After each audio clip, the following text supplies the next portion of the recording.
Dear Mooji, the effortlessness of being silently keeps saying yes. I watch as thoughts of doubts arise.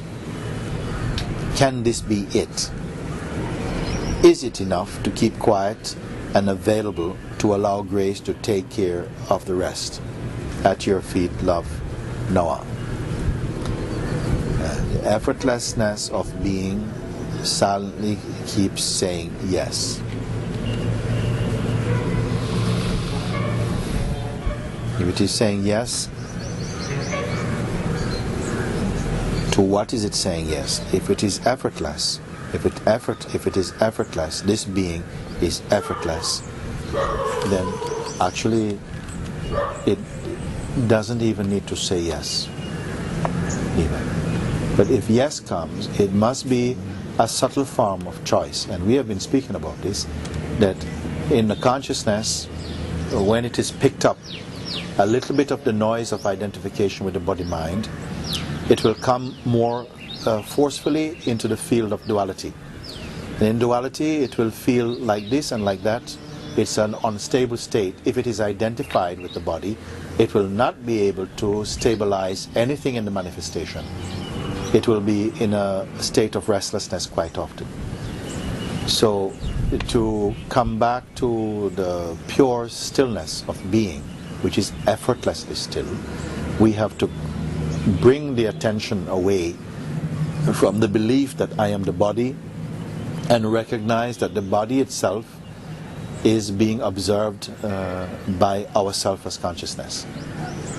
So when the consciousness is not totally clean and clear as to its perfect nature, then it is capable of saying, yes, I choose to put my attention to say yes to the invitation of being, to observe that everything that arises for me is only a movement in my consciousness and cannot be definitively or essentially or factually what I am. In the past I have suffered because I believe that these identities, these characteristics were me and mine. But now I'm seeing that it's only a sort of play, and it's as though an actor goes on the stage, plays his part beautifully, but then forgets he's playing the part, and somehow comes under the influence or the belief, I am the role I'm playing.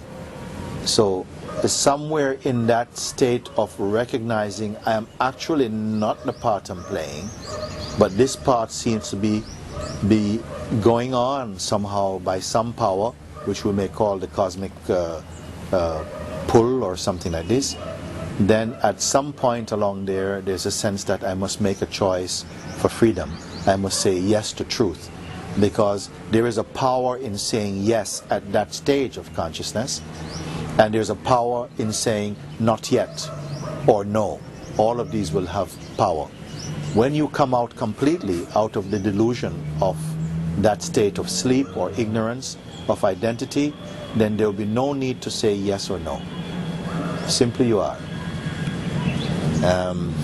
Now you say, I watch as the thoughts and doubt arise, such as, can it be like this? Can it be so easy that just an affirmation or a sense of choosing something, not just merely wanting it, because wanting something is like, it's almost there's a future about I want to become that.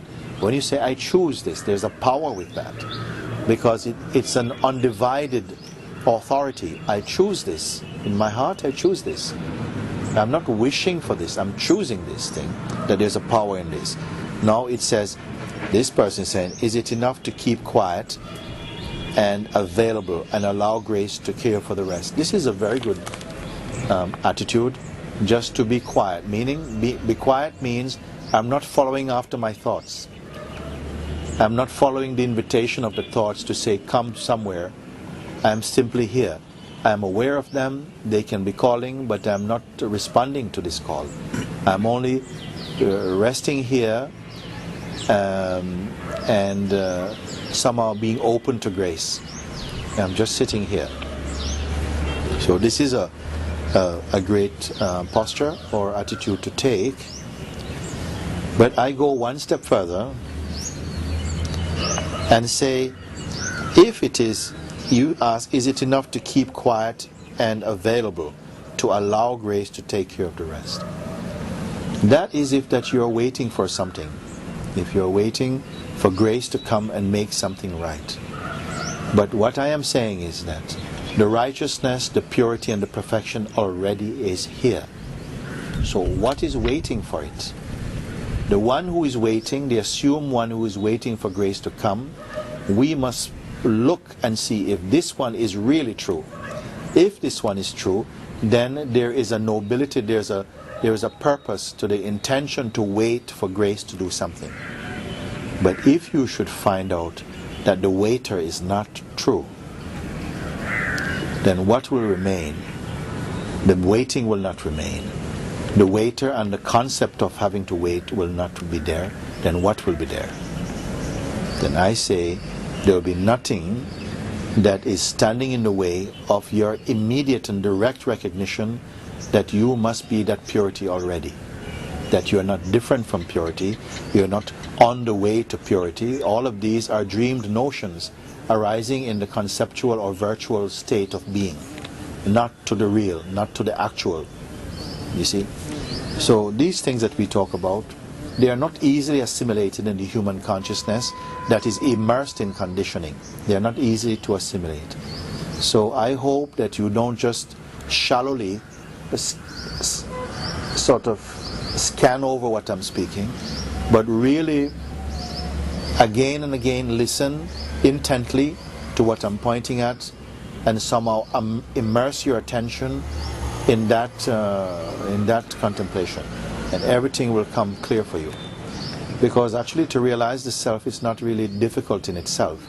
What is difficult, if anything, is really to see through the facade of the ego, because the consciousness is presently identified with ego, and that's why all the trouble comes. If consciousness is not identified with the ego, then none of these questions really would stand. So it is really for consciousness somehow to awaken to the true position that actually even my dreaming I am the ego is an illusion. It's not even true. It's not enough to say this or even to have an intellectual grasping or conviction about it. It has to be somehow realized even earlier and more purely and innocently than that. So we will see what happens for you. Thank you.